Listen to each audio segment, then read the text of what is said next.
Permainan game berulang. Orang-orang sering berinteraksi dalam hubungan yang berkelanjutan.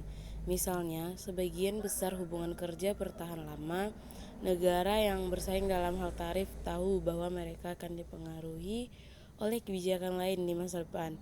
Perusahaan-perusahaan di beberapa industri menyadari bahwa mereka tidak memainkan permainan statis, namun permainan di mana mereka bersaing satu sama lain setiap hari di sepanjang waktu. Dalam semua situasi dinamis tersebut, tindakan suatu pihak pada suatu waktu tertentu dipengaruhi oleh apa yang telah dilakukan oleh pihak lain di masa lalu.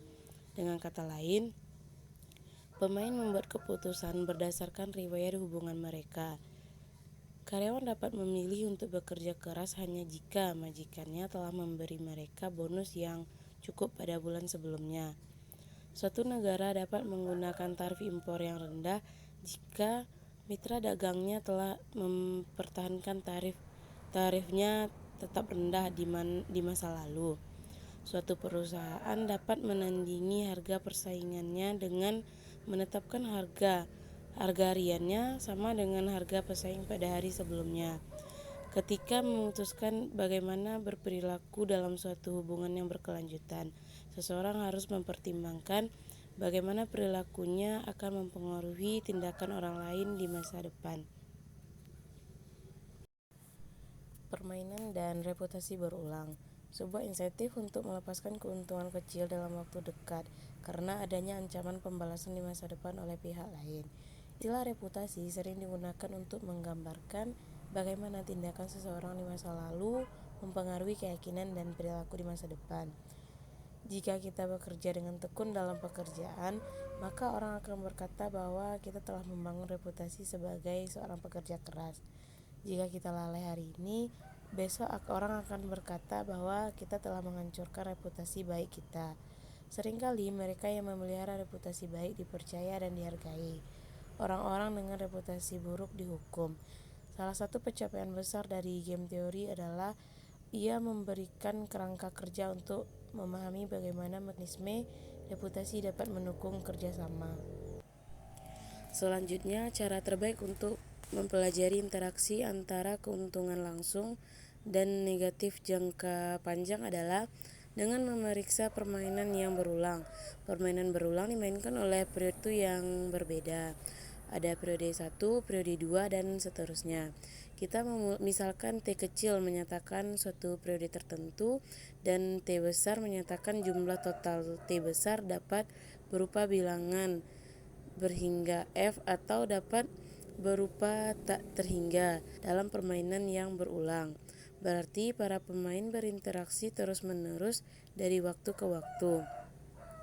Di setiap periode, para pemain memainkan permainan punggung statis, di mana mereka secara bersamaan dan mandiri memilih tindakan.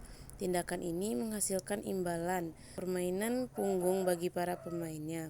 Tahapan permainan dapat dilambangkan dengan AU, di mana A sama dengan A1 kali A2 kali A3 sampai AN. Adalah kumpulan profit aksi dari UA adalah hasil permainan panggung pemain saat profit A dimainkan. Permainan panggung yang sama dimainkan di setiap periode. Selanjutnya, kita mengasumsikan bahwa dalam setiap periode T, para pemain telah mengamati sejarah permainannya, yaitu urutan profit tindakan dari periode pertama hingga periode 1 hingga periode seterusnya. Hasil dari keseluruhan permainan didefinisikan sebagai jumlah dari imbalan tahap permainan di periode 1 hingga T besar. Terkadang kita berasumsi bahwa permainan mengabaikan masa depan. Dalam hal ini kita menyertakan faktor diskon dalam spesifik imbalan. Pada gambar di atas itu merupakan hasil dari permainan 1 dan permainan 2. Di mana ada X 4,3, AY 0,0, HZ 1,4, BX 0,0, BY 2,1, BZ 0,0. Di mana untuk permainan 1 itu dia mempunyai 2 strategi, yaitu A dan B, sedangkan permainan 2 memiliki 3 strategi, yaitu X, Z. Asumsi bahwa hasil dari keseluruhan permainan adalah jumlah dari hasil permainan panggung dalam 2 periode. Misal, jika AX dimainkan pada periode pertama dan BY dimainkan pada periode kedua, maka bayaran pemain 1 adalah 4 tambah 2 sama dengan 6 dan pemain hasil dari permainan 2 adalah 3 tambah 1 sama dengan 4. Menggambarkan himpunan kemungkinan hasil permainan yang berulang secara titik pada grafik berhubungan dengan jumlah dari dua vektor hasil permainan tahap. Misalkan vektor hasil 3,5 dapat dicapai jika AZ dimainkan pada periode pertama dan BY dimainkan pada periode kedua. Hasil pembayaran yang sama jika BY dimainkan pada periode pertama dan diikuti oleh AZ. Permainan berulang 2 periode ini mempunyai representasi bentuk luas yang besar. Jadi kita belum menggambarkan di sini. Bentuk ekstensif dimulai dengan pemilihan tindakan secara serentak pada periode pertama. Satu memilih antara A dan B dan pemain 2 memilih X, Y, dan Z.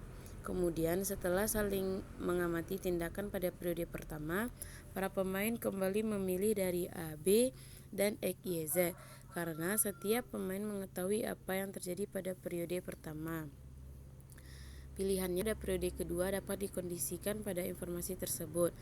Misalnya, pemain 1 dapat memutuskan untuk memilih A pada periode kedua jika dan hanya AX atau BY dimainkan pada periode pertama.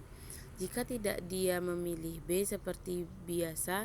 Informasi pemain diwakili oleh kumpulan informasi karena ada 6 kemungkinan hasil interaksi periode pertama masing-masing pemain. Permainan yang berulang tak terhingga ditentukan oleh T sama dengan 0, yaitu permainan panggung dimainkan setiap periode untuk jumlah periode yang tak hingga. Meskipun permainan seperti itu mungkin tampak tidak realistis pada awalnya, manusia tidak hidup selamanya. Permainan yang diulang-ulang tanpa batas berguna untuk memodelkan beberapa situasi dunia nyata. Selain itu, meskipun game-game ini rumit, analisis keseimbangan subgame yang sempurna sebenarnya cukup sederhana. Pertimbangkan permainan yang berulang tanpa batas dengan diskon, di mana hadiah dalam permainan panggung didiskon seiring waktu. Mari kita gunakan 8 angka antara 0 dan 8 untuk menunjukkan faktor diskon untuk kedua permainan.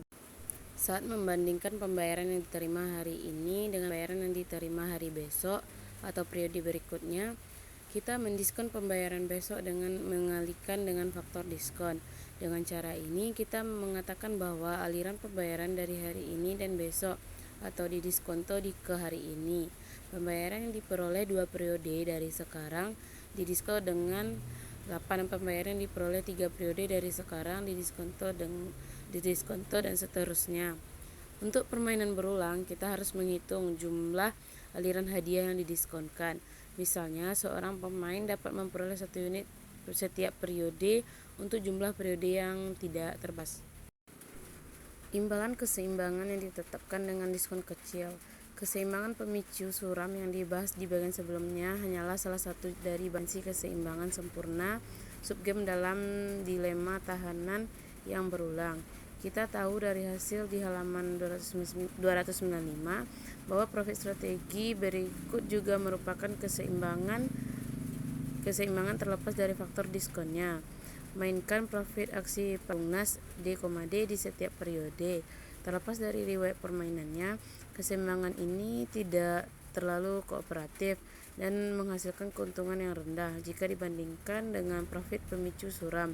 Pada bagian ini, saya menunjukkan bahwa tergantung pada faktor diskon, terdapat banyak imbangan lain yang menunjukkan tingkat kerjasama yang menengah. Analisisnya akan sedikit teknis, tetapi keseimbangan di bagian akhir sangat penting untuk mengembangkan gambaran keseluruhan himpunan keseimbangan. Jadi untuk mengetahui bahwa profit panggung NAS akan dimainkan di periode kedua, kita dapat mengalihkan perhatian kita ke dua hal lain.